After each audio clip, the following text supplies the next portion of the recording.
All right, so Tucker Carlson went on his show last night to discuss Silicon Valley Bank collapsing, and we have a clip here, but I've already watched the clip, and I'm just gonna be honest, it really fucking pissed me off because the thing that he said in the clip, I was actually researching for a different video yesterday and found out this stuff, this information that I didn't know before, and Tucker Carlson went on his show last night and literally just said the most untrue shit about banks, and it made me really mad because I was reading about all of this different stuff. I'm gonna play the clip for you guys, and then I'll let you guys decide for yourself. But that's not the end of the story. In some ways, it's the beginning. So here's the part where you pause and ask yourself a question that too few seem to be considering right now. Let's pause, They're guys. doing this. What are they going to get in return? Well, something, for sure.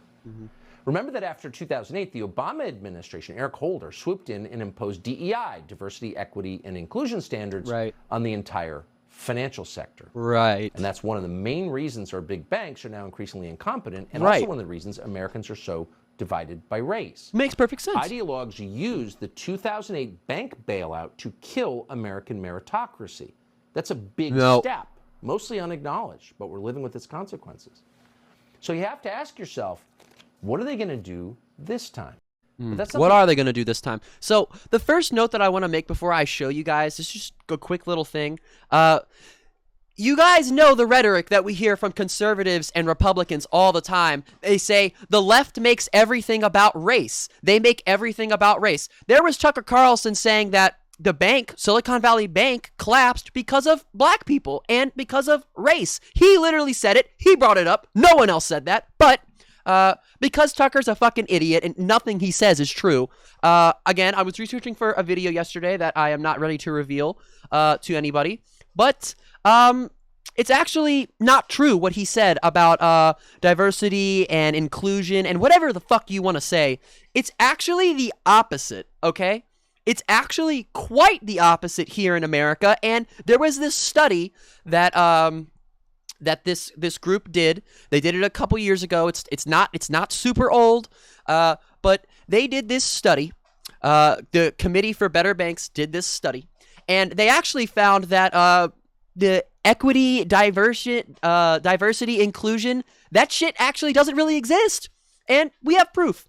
And these are some statistics that I'm going to read off really quick. At Capital One, black employees' advancement to a senior management position or executive position compared to their white colleagues is 8%. 8%. That's a really small number, guys. The chance of a black employee's advancement to a senior management or executive position compared to their white colleagues at TD Bank, 10%. 10%. That means out of 10 people, one of them is black. You guys know. I don't need to explain it. 15%, the chance of a Latino's employee's advancement to a senior management or executive position compared to their white colleagues at JP Morgan. 15%. The chance of a black employee's advancement or to a senior management or executive position compared to their white colleagues at Bank of America. 23%. The same thing for Latino employees compared to whites at Citibank. 23%.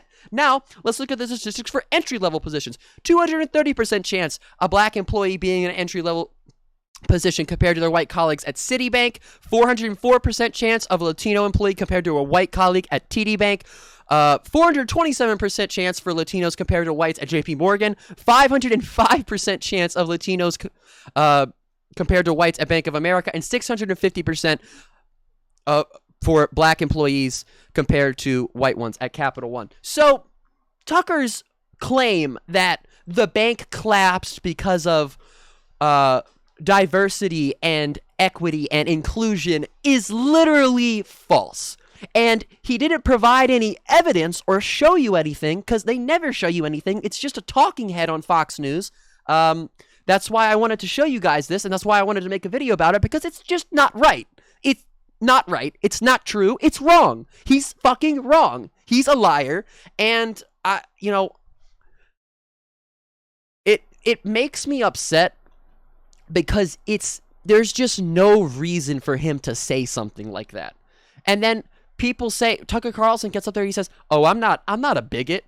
I'm not a racist." Bitch, you are. You're racist because you're saying that because Obama put in these equity and inclusion these things for the banks after 2008 happened, that it's somehow that made Silicon Valley Bank collapse? No. And also, I could try to explain why the bank collapsed in a simple way, but I don't think I would be able to get it out well. You guys, it has nothing to do with race. It has nothing to do with black people. It has nothing to do with Latino people. The banks are not woke. Banks have historically, still even to this day, for their employees and the people, the consumers, the people that use the banks, systemically racist. Okay? This is not a secret. Nobody knows. Everyone knows this. Tucker Carlson and Fox News and the right want to act like Wall Street is woke. Like, that's a joke. They're not. Wall Street are crooks. They're all fucking crooks after 2008. And then they don't want to talk about any real issues. They seriously just want to make it about race. They don't want to talk about what really happened to make Silicon Valley Bank collapse. They just want to push this stupid, awful, wrong, in so many different ways, fucking bigoted, racist narrative. And it's getting to the point where it's getting old now. How do people still take him seriously? Like, are you... I don't understand how people can hold on and follow someone and just support him through thick and thin when he literally says nothing that's right. He doesn't say anything that's right. Again, it was kind of hard for me to get through this because it makes me mad because they say that the left and the radical left makes everything about race when it's the Republicans and the conservatives that make everything about race. Anytime something bad happens, Benny Johnson or Tucker Carlson or Ben Shapiro or whoever, they rush onto social media, they rush onto their shows to say, well, this probably wouldn't have happened if we didn't let black people do stuff still. It probably wouldn't have happened if it wasn't for diversity and inclusion. It probably wouldn't have. And it's like, dude, that's, number one, beyond fucked up to say, but number two, you're just just come out and the thing that I want to see, because I'm tired of these people being pussies, is just, if you're a fucking racist, you need to come out and just say, I'm a racist.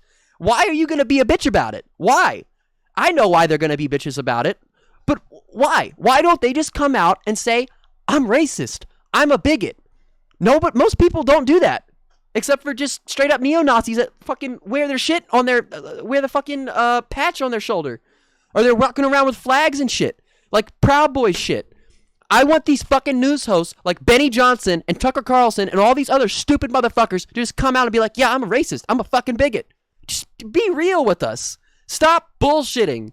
It's just dumb. You just sound like a fucking idiot. I mean, you are, but you're vocalizing it every time you open your mouth. I don't know. That's gonna be it.